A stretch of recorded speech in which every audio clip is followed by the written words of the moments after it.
है friends, you are most welcome in S Brahmastra online study group. इस video में हम एमएसएमई से संबंधित जो नए प्रावधान बनाए गए हैं उस पर हम लोग डिस्कस करेंगे। जैसा कि आप लोगों ने देखा कि हाल फिलहाल में हमारी यूनियन गवर्नमेंट द्वारा एक महत्वाकांक्षी परियोजना के रूप में, एक एम्बिशियस प्रोग्राम के रूप में आत्मनिर्भर भारत अभियान की शुरुआत की गई और उसी के तहत एमएसएमई एक्ट से संबंधित जो पूर्ववर्ती प्रावधान थे, जो प्रीवियस प्रोविजन थे, उस प्रावधान में भी परिवर्तन किया गया।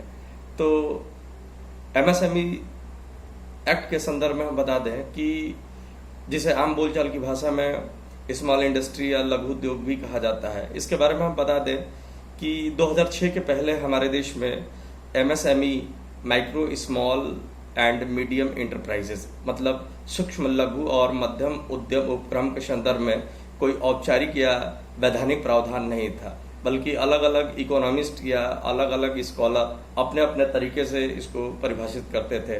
कोई अमाउंट ऑफ इन्वेस्टमेंट मतलब निवेश की मात्रा के आधार पे, कोई अमाउंट ऑफ टर्नओवर के आधार पे मतलब कुल कारोबार की मात्रा के आधार पे, कोई अमाउंट ऑफ प्रोडक्शन के आधार पे, कुल उत्पादन की मात्रा के आधार पे, या कुछ स्कॉलर्स नंबर्स ऑफ लेबर्स मतलब श्रमिकों की संख्या के आधार पर निर्धारित करते थे।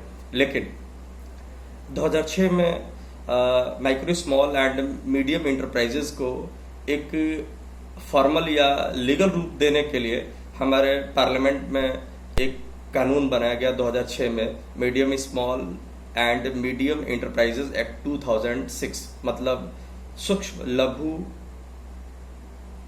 और मध्यम उद्यम उपक्रम अधिनियम 2006 बनाया गया और उसी के तहत पहली बार जो एमएसएमई है उनको एक औपचारिक मतलब फॉर्मल या लीगल तरीके से परिभाषित किया गया और जो उनका पैरामीटर सेट किया गया, जो 2006 में जब पहली बार बनाया गया था तो जो पैरामीटर सेट किया गया बेसिकली अमाउंट ऑफ इन्वेस्टमेंट के आधार पर किया गया। और जो एक्ट लाया गया था एमएसएमई एक्ट 2006, उससे पहला तो काम ये किया गया था कि जो एमएसएमई इकाइयां थी इनको सबसे पहले दो भागों में बांटा गया, मैन्युफैक्चरिंग सेक्टर के एमएसएमई और सर्विस सेक्टर के एमएसएमई, तथा उनके लिए इन्वेस्टमेंट की मात्रा अलग अलग थी। जैसे मैन्युफैक्चरिंग सेक्टर की बात किया जाए तो मैन्युफैक्चरिंग सेक्टर में ऐसी इकाइयां जिसमें इन्वेस्टमेंट अप टू 25 लाख तक था उन्हें माइक्रो इंटरप्राइजेस कहा गया।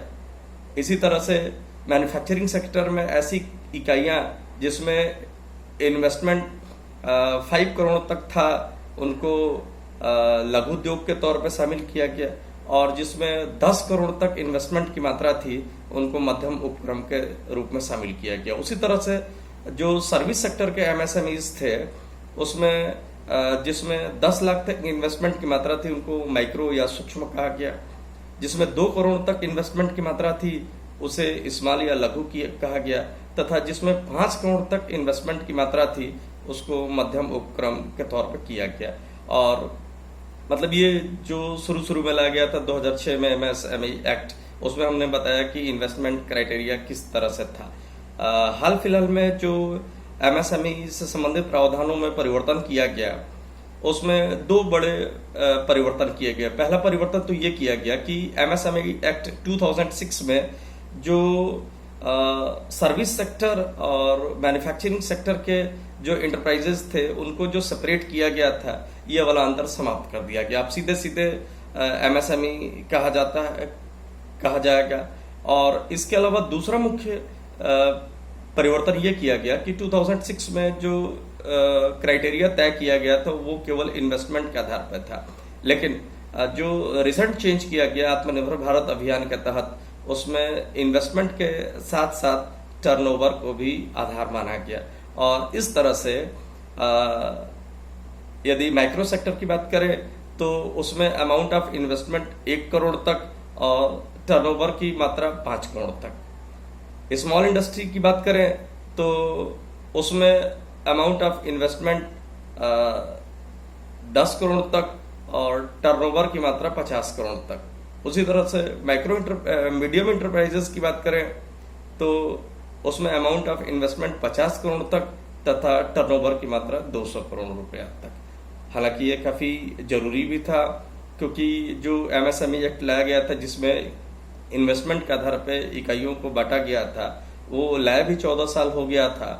इसलिए धीरे धीरे वो इररिलेवेंट होता जा रहा था, अप्रासंगिक होता जा रहा था। अतः उसको भी ध्यान में रख के ये जरूरी था कि जो एमएसएमई से संबंधित जो प्रीवियस जो प्रावधान थे वो परिवर्तन किया जाए। इसी बात को ध्यान में रख के ये परिवर्तन किया गया। और हम बता दें कि एमएसएमई जो micro small and medium enterprises हैं, उनका भारत की अर्थव्यवस्था में काफ़ी योगदान है। चाहे वो एम्प्लॉयमेंट जनरेशन की बात किया जाए, चाहे इन्वेस्टमेंट की, चाहे एक्सपोर्ट की बात किया जाए, हर दृष्टिकोण से इनका महत्व है। लेकिन कुछ चीज़ों पे खास ध्यान देना पड़ेगा, तभी जाके ये एमएसएमई एक्ट विश्व बाजार में अपने को स्थापित कर पाएंगे और आत्मनिर्भर भारत अभियान आसानी से सफल होगा। इसमें पहला तो ये करना पड़ेगा कि इनके टेक्नोलॉजी इंप्रूवमेंट पे ज़्यादा रिसर्च करना पड़ेगा। और ये देखा गया है कि जो एमएसएमई इकाइयां हैं उनके टेक्नोलॉजी पे अभी उतना काम नहीं हुआ। तो जब तक टेक्नोलॉजी इंप्रूव नहीं होगी तब तक सस्ते प्रोडक्ट नहीं तैयार होंगे, और जब तक सस्ते प्रोडक्ट नहीं तैयार होंगे तब तक आत्मनिर्भर भारत अभियान उतना इफेक्टिव नहीं होगा। तो ये ध्यान देना पड़ेगा कि सबसे पहले इनके टेक्नोलॉजी पे काम करना पड़ेगा। इसके अलावा इनके मार्केटिंग पे काम करना पड़ेगा। इसके अलावा कुछ विशेष मार्केट पे हमें फोकस करना पड़ेगा, कुछ विशेष प्रोडक्ट पे हमें फोकस करना पड़ेगा।